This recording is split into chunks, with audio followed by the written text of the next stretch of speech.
Hey guys, Scott here. I was fortunate enough to be given a code for the network test for Elden Ring.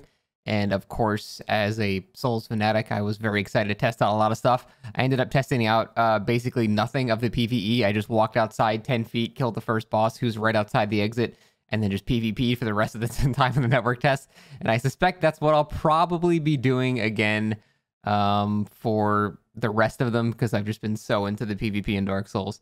Most of you guys that don't know, that follow me for DBD, but half my subscribers on my channel are here for Dark Souls because that's what I started with and I'm obsessed with it. So was super excited to play this, and it is pretty much everything I wanted it to be and much more than that. So if you are worried about at least the PvP experience in this game being a drag, I would not worry, because it seems like it's just incredibly fun. However, there's a couple of tiny pretty glaring issues that I do need to talk about, and then we'll go into what makes it so amazing. So first off, there's a couple of just little jank things, little minor bugs like ripostes from parries not doing any damage. Holy Jesus.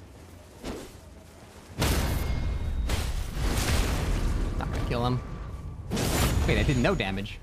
Why'd that do no damage? This is a bug in Dark Souls 1 with backstabs, but that was typically done by user input. You could essentially iframe a backstab, and it would make you do the animation but not do damage. However, I never saw that with parries and ripostes. I don't know if you could do that in Dark Souls 1. I started PvP in 2, so maybe I just missed that. But in this game, sometimes you'll do a perfect parry, get a riposte, nothing happens online. Always works in single player. This is clearly an online thing, and this is a network test, so not really holding it too much against them, but that is a problem. Also, there's additionally the recurrence of bugs that have been since Dark Souls 1. I've seen Estus canceling, which, I mean, most of you guys are probably not gonna have to worry about most of these issues.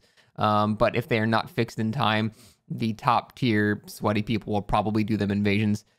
Just little minor things, lets you drink Estus a lot faster than normal. And there's that standard behavior jank we've all come to know and love. So I would not be surprised if there's more stuff we haven't discovered yet. So I would definitely, be wary of that. And there's also some weird interactions with jumping. Jumping apparently gives some form of iframes or something like that. It's really hard to tell exactly how it works. I'm just going to spam jump.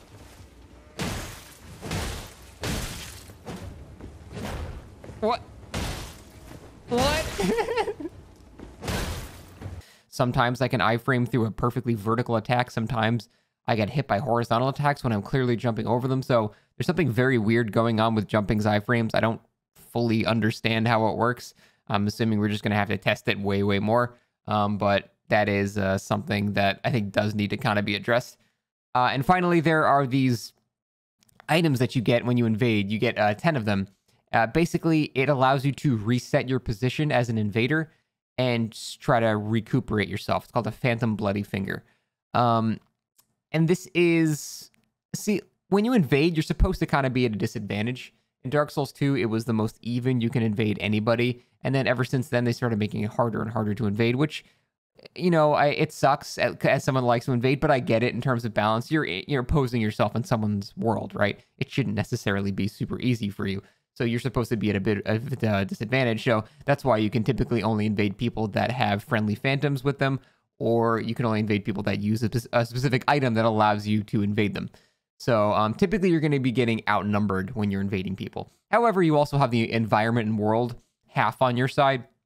I say half on your side because they will focus the host and his help, but they can also still damage you as well. So if you get caught in a giant AoE, you'll still die. And it's been pretty funny to get killed by enemies in the world at the same time. So yeah, you still have the whole issue where you're going to be outnumbered a lot, but there's this item that allows you to essentially just reposition yourself. And the problem is it has like 0 cast time. You can just use this. You can literally roll backwards twice, use this item, and you just leave and you just fuck off somewhere. And then you can just drink up some Estus and come back. It takes sort of the danger out of invasions. Because when you die, your souls drop at the area that you died in the world, which, depending on how far you travel, which can be a while, can actually be annoying. So this sort of removes the penalty for dying, because if you're about to die, you can roll backwards twice, use this item, get to somewhere safe, and then just teleport out of the world. So I feel like that kind of goes against the whole Dark Souls formula. I feel like there's 0 risk to it. And I think the cast time of that item needs to be increased pretty drastically. I like that there's an idea, there's an item that lets you regroup as an invader, and that's a really cool concept, but it's too quick. You can do it like mid-combo. It's just ridiculous. So that is the last kind of problematic thing. And there's, your standard Dark Souls jank PvP. The laggier the people you're going against, obviously things are going to get more and more weird. I didn't see any people sliding around, no Miyazaki shuffles today, which was really, really nice. But, it's still going to be your standard Dark Souls jank PvP. You're still going to be Phantom Range. So here's the thing. If you were at home with Dark Souls 3 PvP, you will immediately understand how this game works. And because I played Dark Souls 3 so much, I felt like I had played the PvP in this game for years, because it is so identical to Dark Souls 3, the feel of it. I can't really express what exactly that means, but as soon as you play the PvP, you will feel that it is just Dark Souls 3 PvP. However, there are so many more things now that add to it, and now I'm done with the negatives, and now everything else is just... This is just everything I've ever wanted. Like, when people say, this is just open world Dark Souls 3. Yeah, that's what it is. That's a compliment. That's like the best compliment I could give a game. It is actually Breath of the Wild meets Dark Souls. That is the highest form of compliment I can give a game. So when people say that, don't take that as an insult. That is such a cool thing.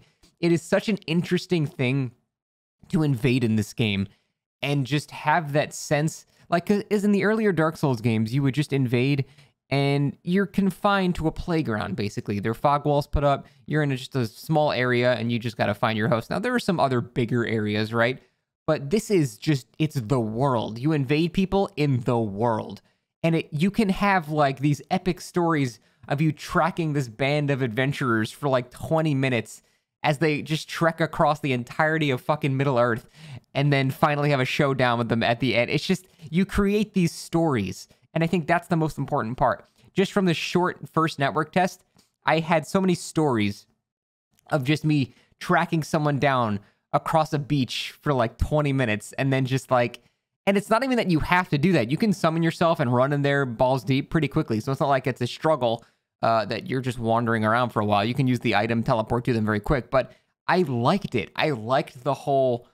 just the story that happens, like the little mini story that I find a guy by himself across, a cavern, and then he just bows to me, and then we have like an epic duel. I don't know. It's just like that kind of stuff. You can't replicate that in any other game. And this game just does that to you every time you invade.